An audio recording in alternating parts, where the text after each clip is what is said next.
Okay, so this means that LRFD is a much better methodology than ASD. It is range, and ASD is much better than LRFD. It is range, but which is still the better option for a methodology? So perhaps we can look it into the range in which the ratio on the methodology uh, is exactly, no? Having a bigger difference here, almost 20% difference, and here 5%. So if we make a summary, a conclusive summary of which is better in tension members.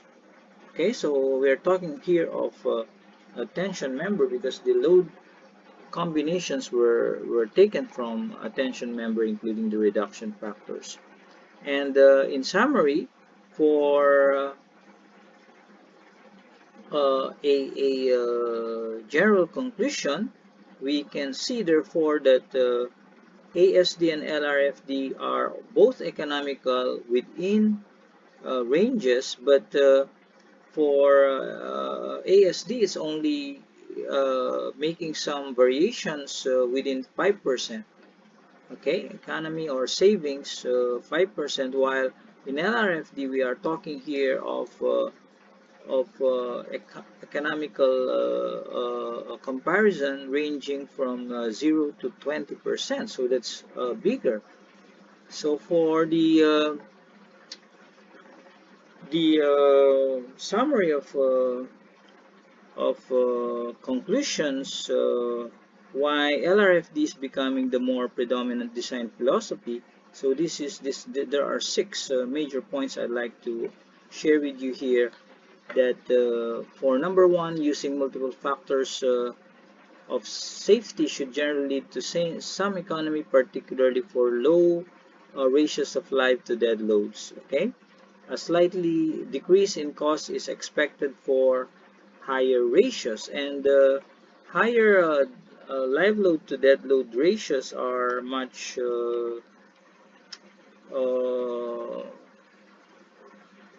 is not more likely to happen, meaning to say that the L over D K ratio is more,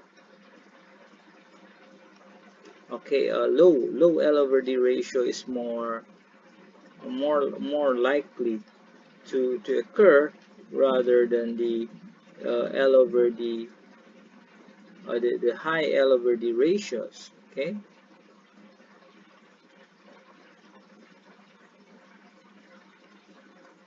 not likely. Okay, so this is not likely to occur. Okay, so for low L over D ratios which are low, then the LRFD becomes a more appropriate design philosophy. So the basis, number two, the basis for the margin of safety provided is more rational, while ASD is rather arbitrary. So when we're talking about issues on this factor of safety, this is not the ASD is not a statistically proven in terms of the factor of safety, while the LRFD is actually based on probability. So safer structures should result when using LRFD, since the designer have a better awareness of the structural behavior. Okay, so this has something to do with the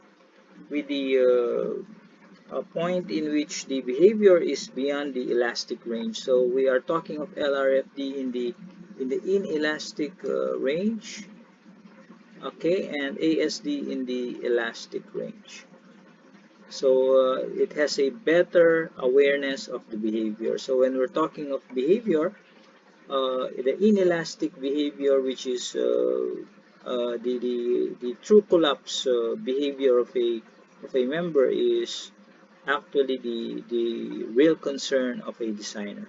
So for LRFD, provides a framework for handling unusual loading. Increased uncertainties as loading may be treated by simply modifying the load factors. Okay, so load combinations are actually very sometimes unusual, no? So sometimes the wind and earthquake, although they are not considered to happen to happen at the same time, but there's still a probability for them to be combined. Okay, so there's an easier way on combining the effect of such when you are using the LRFD, while in the ASD you don't have any way to really put up some combinations because you are only looking into one factor of safety based on the allowable stresses. Okay, for those making the coded specification, therefore, it is much easier to change the phis rather than the g's, the gammas. Okay, I'm talking here of the phi and the gamma, which is the, again, what is your phi?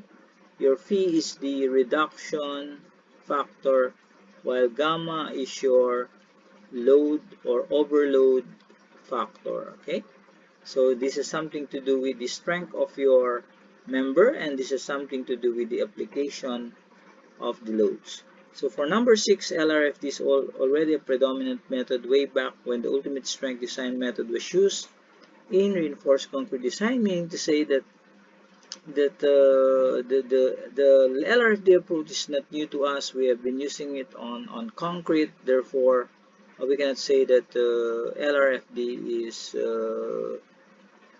not a common methodology the way some engineers look at it as a very new methodology in design.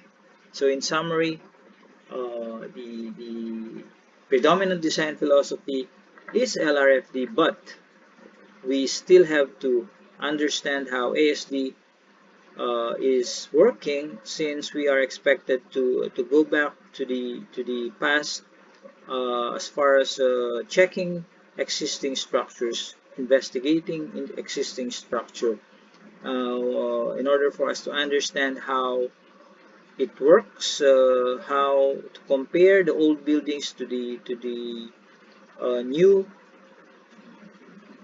load effect. So we need to understand how ASD works. So still, we cannot say that although LRFD is predominant, we can stay away from using ASD. Okay, so that's it for the design philosophies. I hope you learned a lot from this lecture. Thank you very much. Have a nice day.